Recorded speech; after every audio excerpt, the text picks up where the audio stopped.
타나크. 여러분이 개신교의 성경을 펴고 목차를 보면 처음 4분의 3에 해당하는 부분을 묶어 구약이라고 부른다는 걸 알 수 있습니다. 구약의 목록을 살펴보면 총 39권의 작은 책들이 4개의 주요 부분으로 분류된 것을 보게 되는데요. 맨 처음 5권은 율법서라고 불리고 다음은 역사서, 그 다음은 시가서, 그리고 마지막은 선지서로 불립니다. 언뜻 보면 단순한 것 같지만 실은 생각보다 더 복잡하고 훨씬 더 흥미롭습니다. 이처럼 이 작은 책들을 구약이라는 한 권의 책으로 정리한 것은 기독교의 전통으로서 예수님과 사도들 시대 이후에 개발된 것인데요. 고대 유대교 전통에서 이 작품들은 각기 다른 두루마리에 쓰여 있었으며 세 부분으로 구성된 모음집으로 간주해 타나크라 불렀죠. 이 말은 히브리어로 토라, 즉 율법서, 네비임, 즉 예언서, 그리고 케투빔, 즉 성문서의 머리 글자를 떼어 만든 약어입니다. 타나크는 개신교의 구약과 같은 책들로 구성되어 있지만 배열은 다르게 되어 있습니다. 토라는 율법서, 즉 모세오경에 해당합니다. 하지만 예언서는 4권의 역사서와 특정 선지자들의 이름으로 불리는 15권의 책으로 이루어져 있습니다. 다음은 성문서로서 다양한 시와 이야기 형식의 글로 이루어져 있습니다. 이러한 3부 구성은 정말 오래된 것인데요. 고대 유대 문서인 사해사본이나 집회서에 언급될 뿐 아니라 예수님도 이에 대해 말씀하셨습니다. 그리고 그 이유는 이러한 3부 구성이 두루마리들 자체의 구성 형태의 바탕에 깔려있기 때문입니다. 주의 깊게 살펴보면 모든 두루마리가 상호 참조를 통해 조율된 것을 발견할 수 있고 이게 바로 각각의 문서를 3부로 구성된 하나의 책으로 연결하는 역할을 하는 것이죠. 그런데 누가 이 두루마리들을 모았을까요? 이는 긴 과정이었는데요. 우리가 잘 아는 모세나 다윗같이 유명한 작가들도 있지만 대부분은 익명으로 남아있는데요. 성경에서는 그들을 단순히 서기관 또는 선지자라고 부르죠. 이 두루마리들은 이스라엘의 역사를 거쳐 형성된 것으로서 여러 세대의 선지자, 서기관들이 이전의 이야기와 시들을 모아 보다 큰 단위로 통합한 뒤 마침내 이 모든 자료를 하나의 두루마리 모음인 타나크로 편찬한 것입니다. 시편과 선지서에서 분명히 볼 수 있듯이 선지자 서기관들은 하나님의 영이 이 모든 과정을 인도하셔서 인간의 말을 통해 하나님이 그분의 백성에게 말씀하신다는 것을 믿었는데요. 이게 바로 그들이 이 글들을 소중히 여기고 공부하여 통일된 하나의 전집을 편찬한 이유입니다. 우리는 정확히 언제 이 과정이 완성됐는지는 모르지만 예수님 탄생 전 마지막 몇 세기 중에 완성된 것으로 추정됩니다. 이렇게 완성된 타나크는 이스라엘의 역사가 온 세상을 구원하시려는 하나님의 목적을 드러낸다는 선지자적 해석을 제공합니다. 이 하나의 영상에 타나크 전체의 내용을 담을 수는 없지만 이 두루마리들이 무엇에 관한 것인지 개관하는 것은 도움이 될 것입니다. 토라는 하나님께서 멋진 동산을 창조하시고 복을 베푸시는 장면으로 시작합니다. 매우 선한 세상을요. 하나님은 이 세상을 그분의 형상을 닮은 피조물인 인간, 히브리어로 아담에게 맡기십니다. 하나님은 인간을 창조세계의 왕과 여왕으로 임명해 세상을 다스리게 하시지만 질문은 과연 그들이 하나님의 지혜를 신뢰해 선악을 분별할 것인가 아니면 자신들의 마음대로 선악을 정의할 것인가이죠. 그런데 여기 인간 외에 뱀이라는 불가사의한 피조물이 등장합니다. 창조주에게 반역한 뱀은 인간을 꾀어 어리석게도 관대하신 하나님께 대항하게 합니다. 그 결과 인류는 하나님이 주신 생명의 원천에서 분리되고 복된 동산에서 쫓겨나 위험한 광야에서 죽을 처지가 되고 말죠. 거기서부터 인류는 계속 퍼져나가면서 선악을 재정의하고 이야기는 급격히 추락합니다. 그들은 폭력과 압제로 가득한 성읍들을 건설하는데 이 모든 게 바벨론이라는 성읍의 기초가 됩니다. 그리고 바벨론은 하나님의 자리에 앉아 자신을 높입니다. 하나님은 그분의 세상을 복주시고 인간을 통해 다스리기 원하시지만 바로 인간이 문제입니다. 그들은 악의 영향 아래에 있으며 어리석고 근시한 적이어서 자멸을 향해 가고 있는데요. 이것은 모두 하나님의 해결책을 위한 설정이죠. 우린 새로운 종류의 인간이 필요합니다. 그래서 하나님은 뱀에게 굴복하지 않을 새로운 인간이 올 것이라고 약속하십니다. 여기서부터 이야기는 아브라함과 사라라는 한 부부의 가문에 주신 약속의 자취를 따라갑니다. 하나님은 그들에게 맨 처음 인류에게 주셨던 동일한 복을 베푸십니다. 그래서 그들은 바벨론을 떠나 하나님께서 자손을 주리라 약속하신 새 에덴과 같은 땅으로 향합니다. 이제 아브라함 가족의 이야기가 등장합니다. 아브라함, 이삭, 야곱, 3대 그리고 12명의 아들로 이어집니다. 우리는 큰 희망을 품어보지만 결국 이 가족의 역기능적이고 파괴적인 이야기를 읽게 되는데요. 그들은 거짓말하고 속이며 서로를 거의 죽이기까지 하죠. 성추문은 물론이고요. 하지만 에덴 동산 이야기 이후 뭘 기대하셨나요? 그들은 인간입니다. 결국 아브라함의 자손은 이집트에서의 유배를 겪습니다. 아브라함 가족의 이 모든 실패는 이 이야기의 몇 안 되는 빛나는 순간을 위한 어두운 배경이 되어주는데요. 하나님은 이들에게 변함없이 신실하시고 심지어 언약이라 불리는 영원한 약속을 허락하시어 그들을 통해 온 인류를 구원하고 복을 베푸시겠다고 하십니다. 정확한 방법은 알 수 없지만 아브라함의 자손들은 그들이 자신들의 이기적인 책략을 멈추고 하나님의 약속을 철저히 신뢰할 때 전성기를 누립니다. 이때부터 자손이 늘어납니다. 그들은 결국 이집트의 노예가 되는데 여기서 토라의 또 다른 주요 인물인 모세가 소개됩니다. 하나님은 그를 일으켜 세워 이스라엘 백성을 구원하고 그들 모두가 하나님과의 언약 관계로 초대받을 산으로 데려가게 하시는데요. 그들은 여기서 613개의 율법 조항, 즉 하나님을 세상에 충실히 대변할 새로운 종류의 인간이 되게 하는 지침을 받게 됩니다. 모세는 이 모든 과정을 중개할 만한 훌륭한 자였는데요.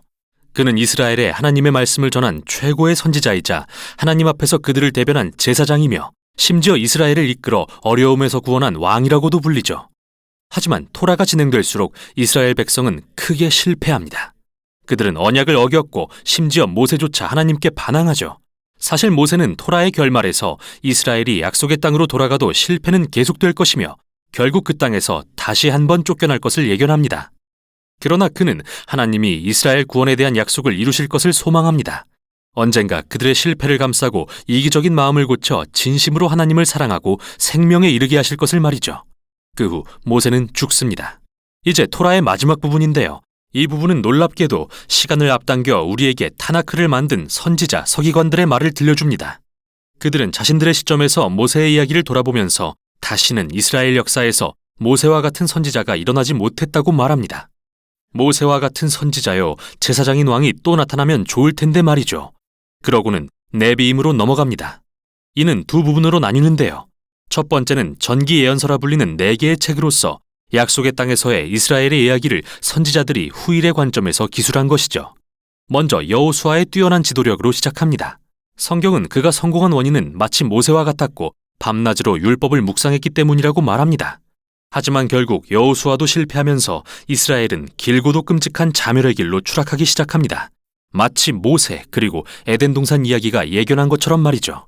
이 이야기들은 주로 이스라엘의 왕과 선지자들 그리고 제사장들의 실패, 즉 그들이 어떻게 거짓과 속임, 살인과 우상숭배를 일삼았는지에 초점을 맞추는데요.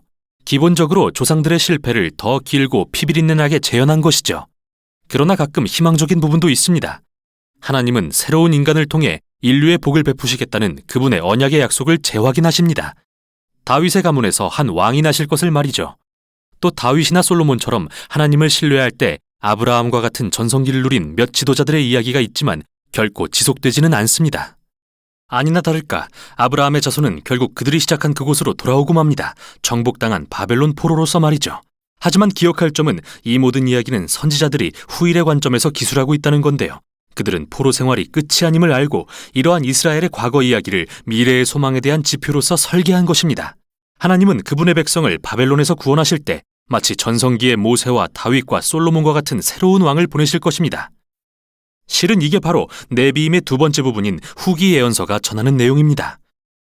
여기엔 특정 선지자들과 관련된 3개의 대선지서와 12개의 소선지서가 있는데 이러한 의도적 구성은 창세기에 나오는 3명 그리고 12명의 조상의 실패담 속에 미래의 소망이 담겨 있다는 것을 상기시키죠.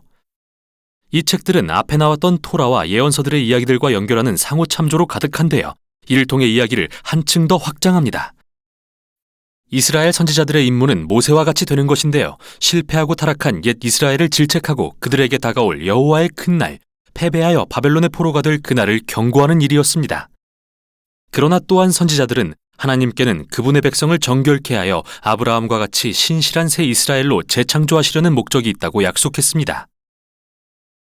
그들은 하나님과 새로운 언약의 관계를 맺고 주가 약속하신 왕, 새로운 모세로 묘사되지만 다윗의 이름으로 불릴 통치자의 주권 아래 거할 거라고 말이죠.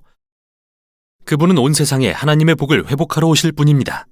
네비임의 결론은 토라와 똑같습니다. 타나크를 만든 선지자, 서기관들의 말인데요.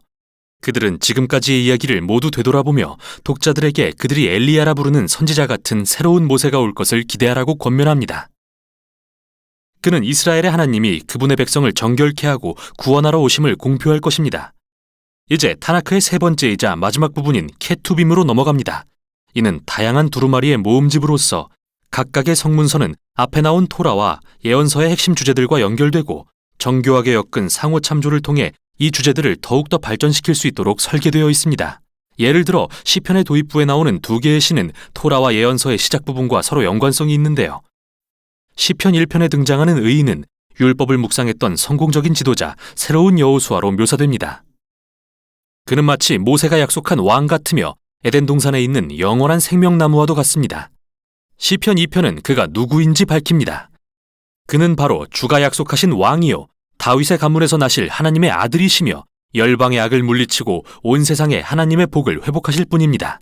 시편의 나머지 부분은 하나님의 백성이 이 미래의 소망을 기다리며 어떻게 기도해야 하는지 가르칩니다. 다음으로 등장하는 지혜서는 토라와 예언서의 이야기가 제기했던 가장 난해한 몇 가지 질문들에 대해 다루는데요.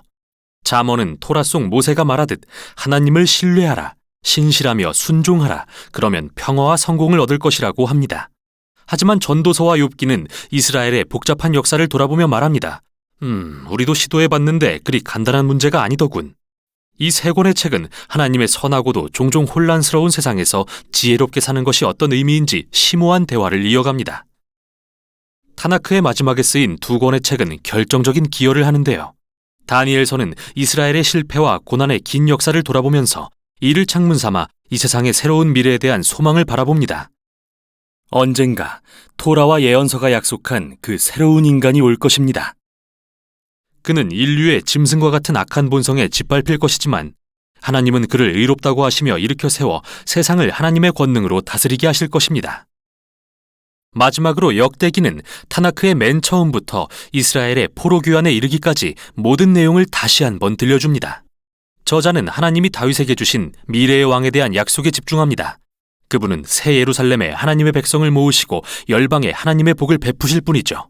역대기의 마지막 구절들은 타나크 곳곳에 담긴 핵심적인 말씀들과 서로 관련을 맺고 있습니다. 이 구절들은 궁극적인 포로 귀환에 대한 소망을 멈추지 않고 하나님이 그와 함께 하시는 한 이스라엘 사람이 올 것을 가리킵니다.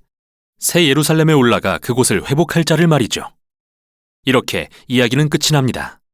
타나크는 고대 히브리어 사본들을 계획에 따라 집대성한 책입니다.